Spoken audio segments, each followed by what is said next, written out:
This is Paul Bear, Percy Pringle. Hey, how you doing? Good, man. Hi. We got all sorts of super fans here in the studio. I got Okay, a mad good. case of the giggles. Well, good. I called at the right time then, huh? Yep, we're here. I'm here with Ashley and my co-host Ton. Hey, how you doing? Ton? Ton, yep, like 2,000 pounds. Oh, you weigh 2,000 pounds. Yep, I'm a big boy. Well, I resemble that.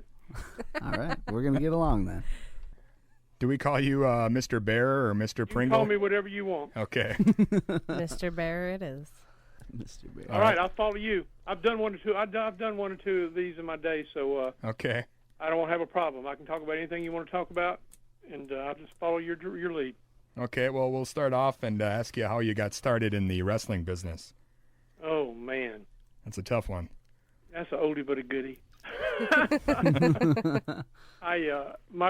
One of my earliest memories that I have is wrestling. My parents took me to the studio wrestling hell when I was like 3 or 4 years old, and I can remember them taking me there. And once I got into high school and got my driver's license, I started going on my own, and I was just hooked. You guys know it's like a drug. Yeah. I was just hooked, and I've been around wrestling ever since I was a kid, and I always knew that's what I wanted to do. I always wanted to be in the wrestling business, and I wanted to be in the funeral business. Little did I know that I was going to be in both at the same time. Yeah. Oh, yes. Well, how did you get started in the funeral business? I found a dead body in my backyard. I suppose that would do it. Huh? No, I started the funeral business. It's such a long story. I'm trying to give you the Reader's Digest version.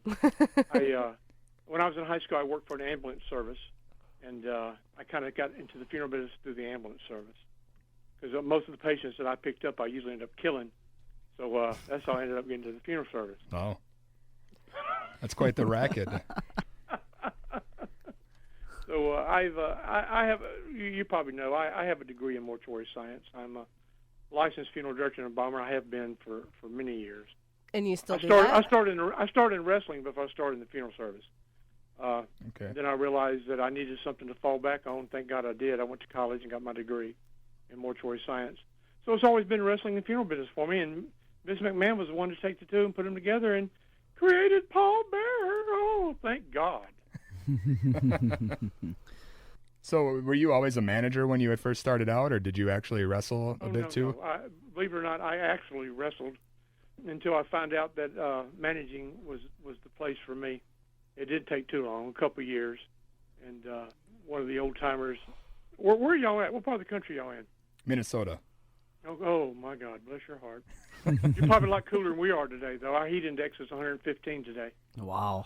And plus, we're right here on the Gulf Coast, so we got all this beautiful oil that is just pouring all over our sugar-white beaches. Wow. Oh, it's horrible. It is. I'm sure y'all seen it on television. Yeah. Mm-hmm. It's 100 times worse than what you can see on TV. It is just horrible.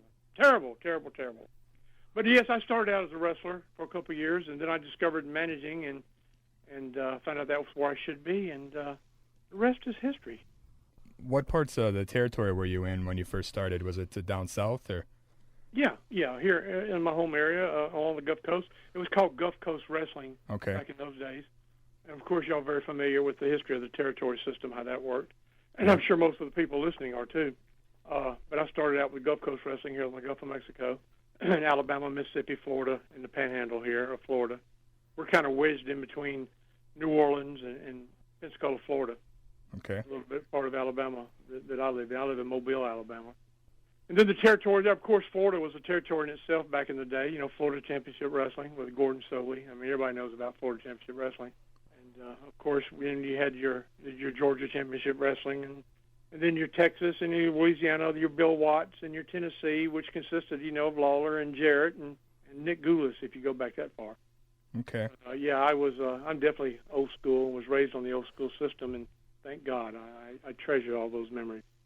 And you managed guys like Rick Rude and Steve Austin real early in their careers, right?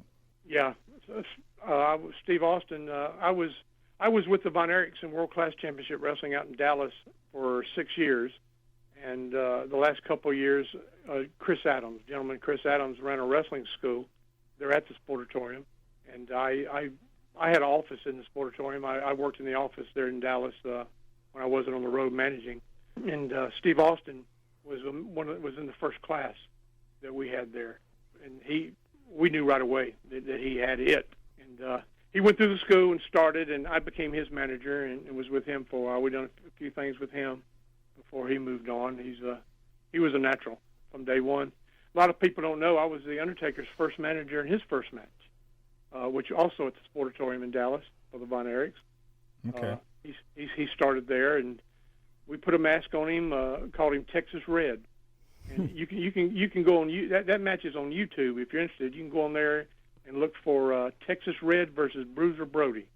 Wow. And that's the Undertaker in his first match. His first match with First Bruiser special Brody. match against Bruiser Brody, and I was his manager. And if you ask Undertaker today about that match, he'll tell you that the only reason they sent me to the ring with him was to show him the way back, because Brody beat the dog shit out of him all over the building. Yeah. But that's the way it was back in those days. But the rest is history there. So I've managed a lot of guys early on in their career.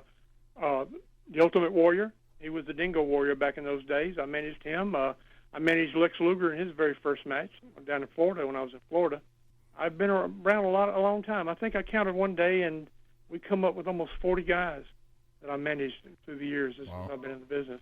Yeah, that's quite And a I was very, very blessed to be with a lot of really good guys that really went on and made big names for themselves.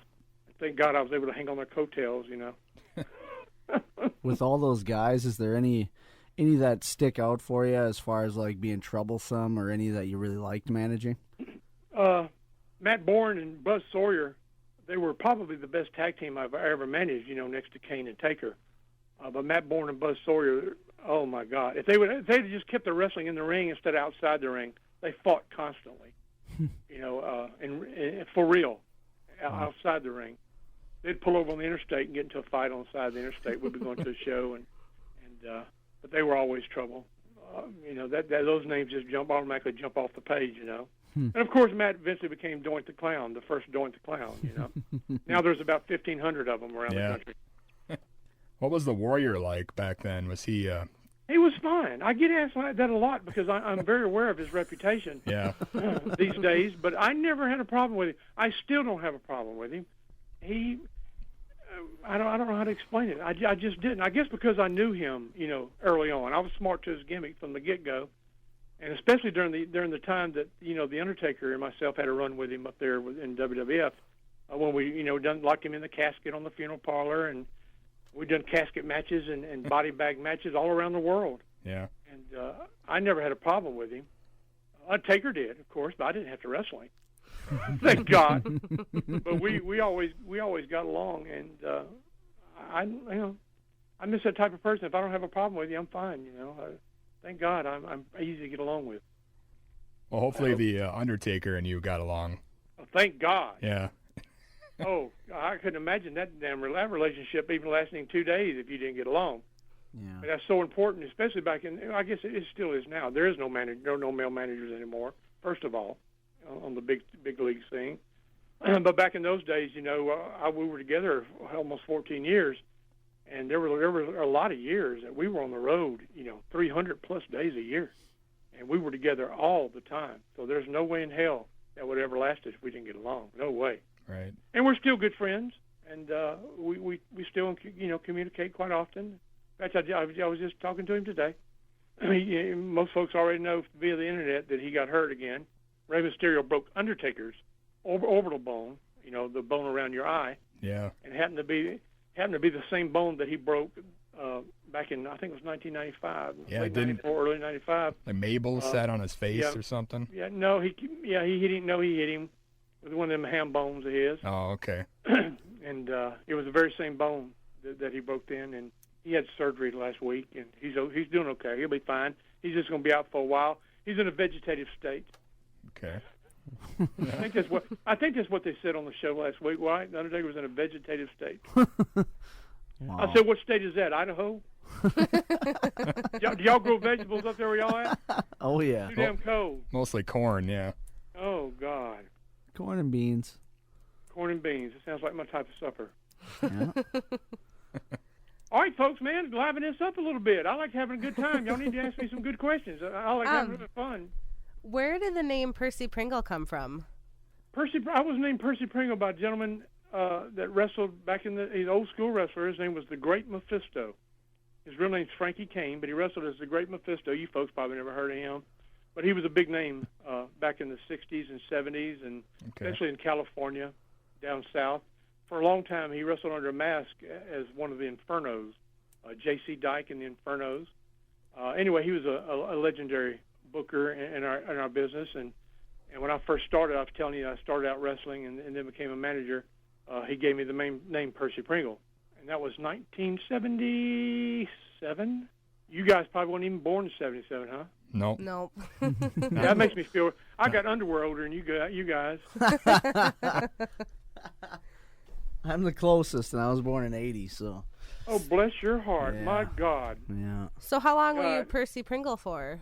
I'm still Percy Pringle. I'm working right now on the independent scene and traveling around the country as Percy Pringle, Paul Bearer. I still use the name Percy Pringle. Okay. In fact, my website is percypringle.com. I don't know. Dustin might have been to it. I don't know if y'all have been to my website or not. But if you get real bored, you need to go to percypringle.com, and you'll see a lot of old pictures, a lot of old stories, and a lot of the things that we've been talking about tonight. When you, first of all, how did you get involved with McMahon and the WWF? Did he just kind of send out talent scouts, or? Well, no, the way it happened then, I'm sure y'all familiar with the story of World Class Wrestling, how, the Von Erichs, most of them passed away at the time and ended up, going out of business, and we were just closing up shop there, and I was going to pack up and move back to my hometown here in Mobile and go back in the funeral business.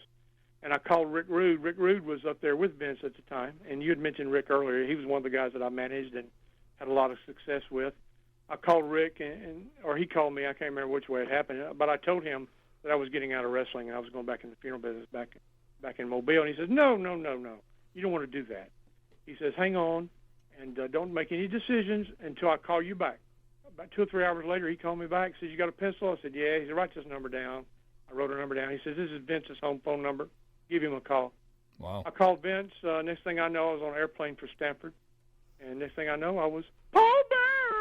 Oh, yes.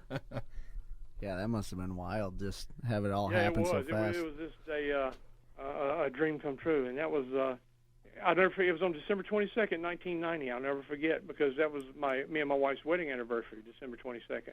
So I remember the date clearly. It was December 22nd, 1990. And I went on the road with Undertaker in January of '91. The rest is history. What were those first years like with the Undertaker and that whole kind of ride? Oh, it was a ride. I'm telling you what. Ric Flair talks about riding Space Mountain. It certainly was a Space Mountain ride for me. Because, Taker virtually went straight to the top, and I was just blessed to be there with him.